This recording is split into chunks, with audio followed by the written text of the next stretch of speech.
Então, eu tenho assim, bastante concordância com algumas das coisas que já foram colocadas aqui. Bom, primeiro, boa tarde. É legal estar aqui. Eu acho bom estar aqui. Para que vocês possam me localizar, eu sou médico, né? Sou professor da UFRJ e eu tenho já há muito tempo, tanto na idade quanto na minha atuação. Eu sou formado já há mais de 45 anos e entrei na universidade há 50 anos.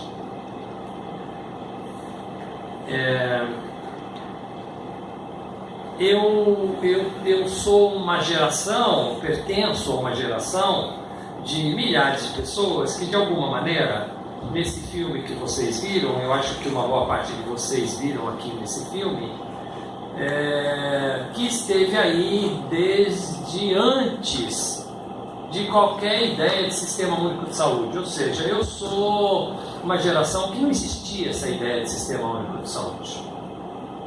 Quando eu me formei médico e exercitava a minha profissão, e aí numa identidade muito grande com vocês todos que são trabalhadores, né? Então a minha experiência inicial foi de ser trabalhador médico das unidades de saúde na periferia de São Paulo por vários anos, antes de eu virar um docente, um professor, um pesquisador da universidade. A vantagem de ter muitos anos na história é que você já pode ter sido muita coisa, né?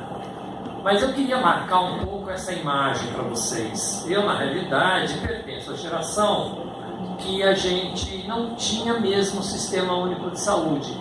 E eu queria testemunhar um pouco esse processo, né? Porque eu acho que aqui dentro, talvez poucos tenham podido viver algumas coisas que eu vivo desde a minha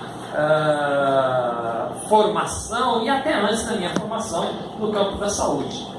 Por exemplo, como é que era nos anos 60, quando a gente, já ainda estudante de medicina, atendia pessoas dentro dos serviços de saúde? A discriminação que existia era uma discriminação entre aqueles que eram ou detentores de um certo recurso financeiro, que podiam pagar acessos a algum profissional de saúde. Então ele podia ir num médico, por exemplo, e pagar uma consulta, não é? Isso era uma quantidade razoavelmente pequena de pessoas. Existiam, e aí eu sou de São Paulo, né? Nesse período fiz meu curso de medicina, inclusive em São Paulo, e existia uma quantidade razoável de trabalhadores formais, com carteiras de trabalho, que pertenciam a certas agremiações sindicais ou não obrigatoriamente sindicais, mas que pertenciam a uma agregação entre os trabalhadores de uma categoria a certos institutos, por exemplo, não é? Então nós tínhamos também um contingente, principalmente nas grandes cidades, numa quantidade razoável de trabalhadores em várias áreas, como por exemplo os bancários, como por exemplo os metalúrgicos, como por exemplo os comerciários, como por exemplo os professores. Estes diferentes tipos de trabalhadores, eles tinham lá um recolhimento dentro do seu ganho e dentro de uma distribuição também patronal e governamental que permitia formar institutos específicos. Então era um período que nós tínhamos institutos de aposentadoria e pensão dos bancários, institutos de aposentadoria e pensão dos comerciários e daí por diante. Conforme a categoria tivesse mais recurso financeiro, mais se constituíam serviços de diferentes tipos, inclusive de saúde, para essa categoria e seus familiares poderem ser cuidados. Estes eram, então, os trabalhadores formais. E a imensa maioria da população que não era nem possuidora de dinheiro para comprar consulta ou para comprar um serviço, nem pertencia a uma categoria com carteira de trabalho. Nós chamávamos essa imensa maioria dos indigentes. A categoria dos indigentes, então, já dá para vocês perceberem, era a maioria da população brasileira. A população brasileira era imensamente uma quantidade de indigentes, não é? E estes indigentes, aonde iam?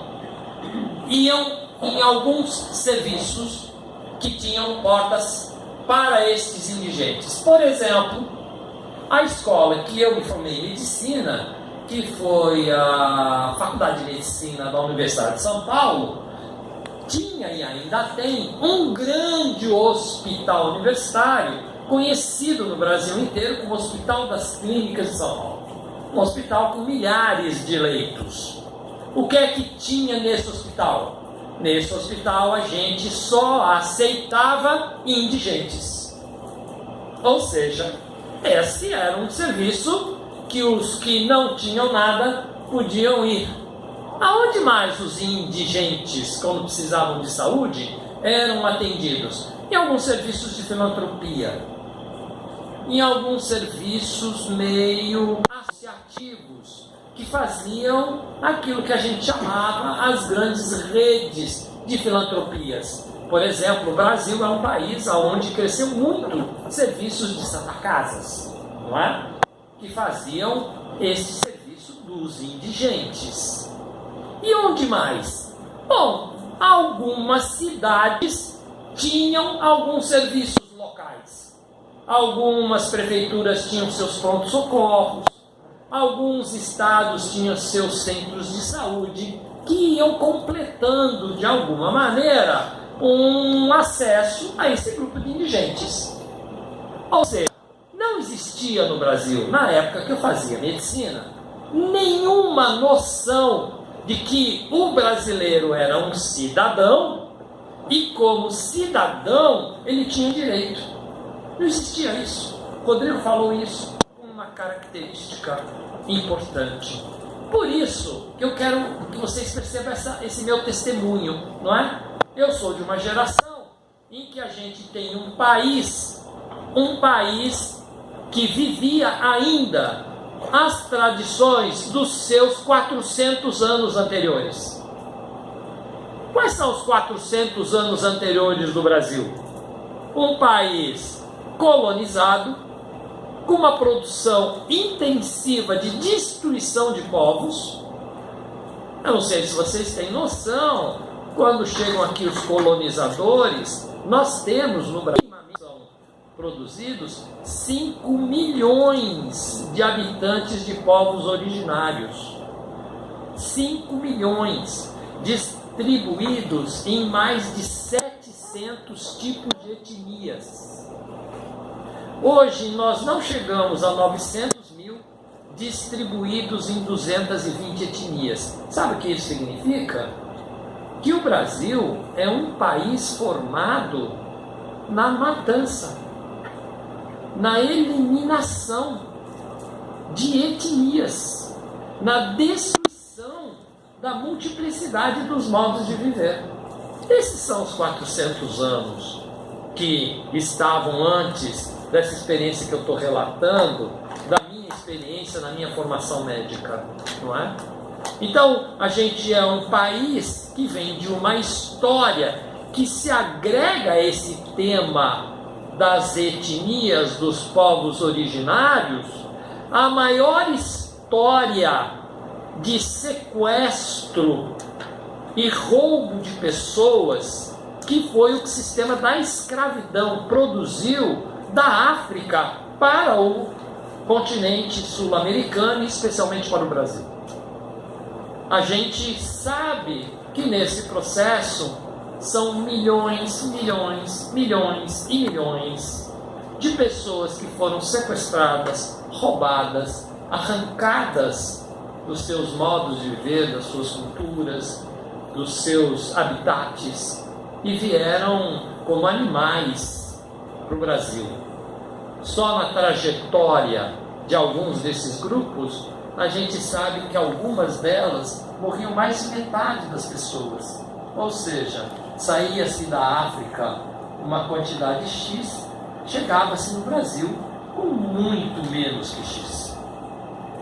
Ora, essa é uma outra história do Brasil. Não só a do extermínio dos nossos povos originários, mas também a um país que foi colonizado por uma elite absolutamente violenta e sequestradora. Não é? Então, essa história é uma história que nos marca. Ela nos marca até hoje. Não é? Então, não só nós éramos um país em que a questão do direito era um sonho, não é? As pessoas não tinham direito nenhum, não é? Nem o tema do direito genérico a ser eleitor era muito claramente explícito, não é? Mas a gente também era um país onde valiam e vidas que não valiam nada. Isso é absolutamente marcador do nosso imaginário, marcador da nossa memória, marcador de uma violência que ocupa a nossa pele, que ocupa a nossa vida, que ocupa as nossas relações, não é? Então nós somos um país que tem uma história e uma dívida em relação a esses séculos anteriores que não são de pouca monta, não é? É uma dívida muito grande.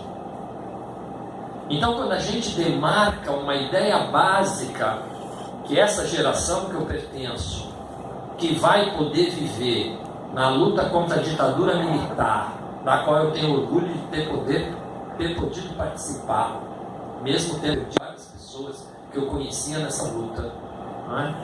Essa história de uma geração que pôde fazer esse tipo de resistência e depois pôde viver minimamente uma esperança de uma mudança do nosso passado.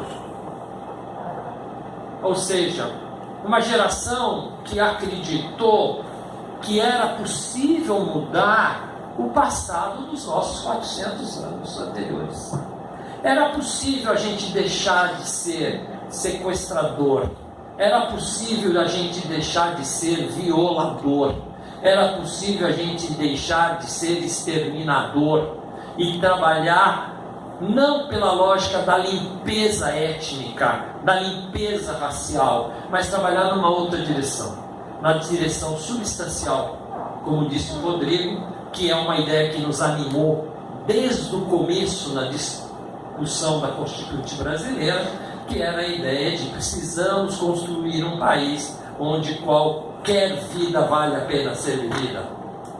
Precisamos construir um país onde todos sejam cidadãos e, como tal, deverão ser respeitados diariamente.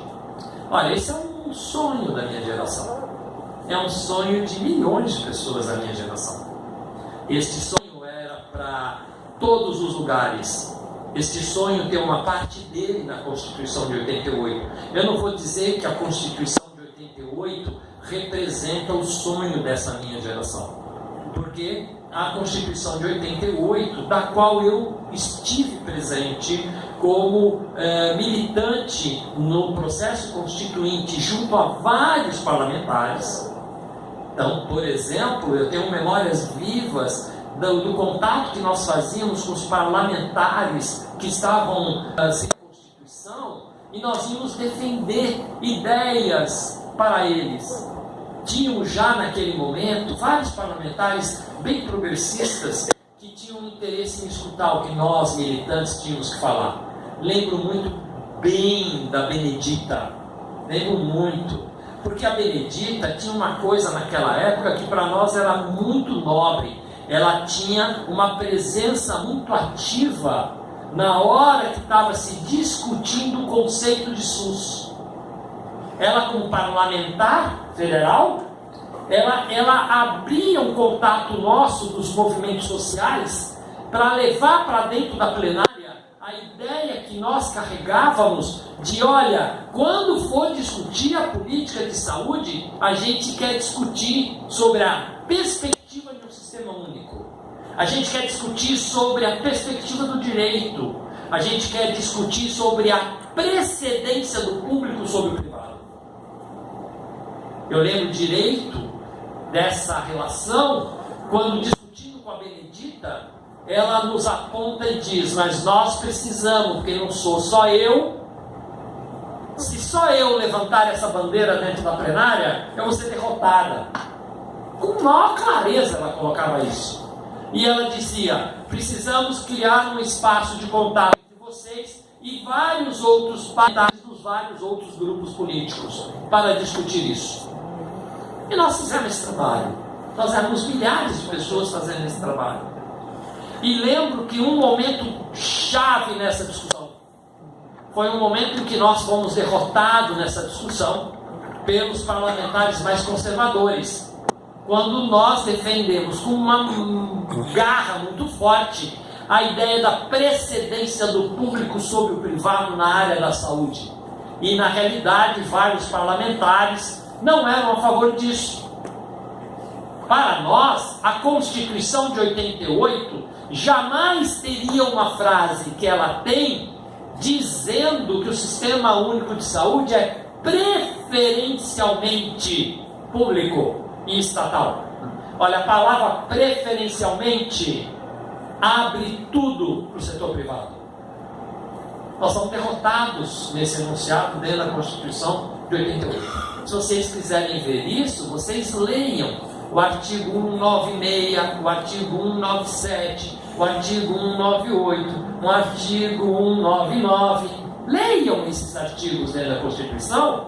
Vocês vão ver que na hora que for falar sobre isso, existe uma frase exatamente dessa ordem: que a construção do Sistema Único de Saúde é preferencialmente público.